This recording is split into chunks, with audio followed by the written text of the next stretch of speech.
Hello, it is the 20th Thursday after Pentecost, and our reading today is out of Matthew chapter 9, verses 18 to 26. Two stories into one we get today, and they're wrapped together because the first story begins, then we get taken away to a second story, and then we finish the first story.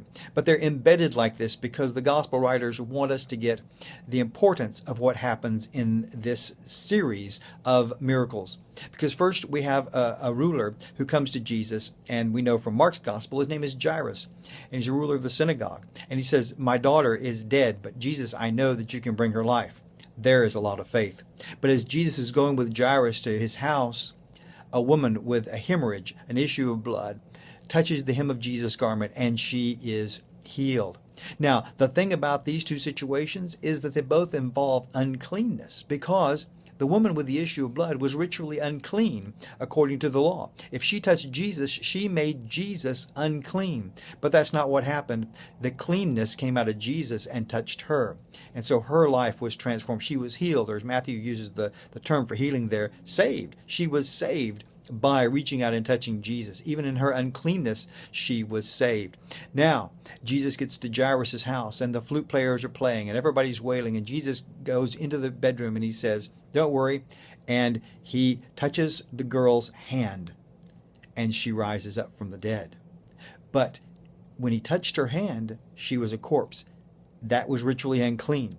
Jesus touching a corpse would have made him ritually unclean, but the cleanliness worked the other way. Jesus made her clean.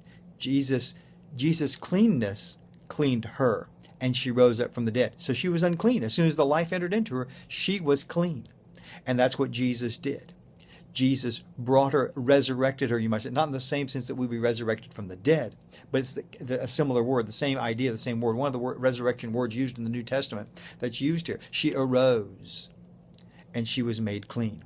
And that's what we do in the world today. That's what we're called to do, to live out the gospel, is for the cleanness of us to infect others. Not their uncleanness touch our lives, but that the cleanness, the power of God in healing, the power of God in living right before them and demonstrating things with our lives, all of that, living out the gospel, should bring cleanness to the world around us. And by bringing cleanness to the world around us, bring salvation, bring healing to the world around us. So I want to encourage you with that today. Be like Jesus with the woman with the issue of blood. Be like Jesus with the girl that was dead.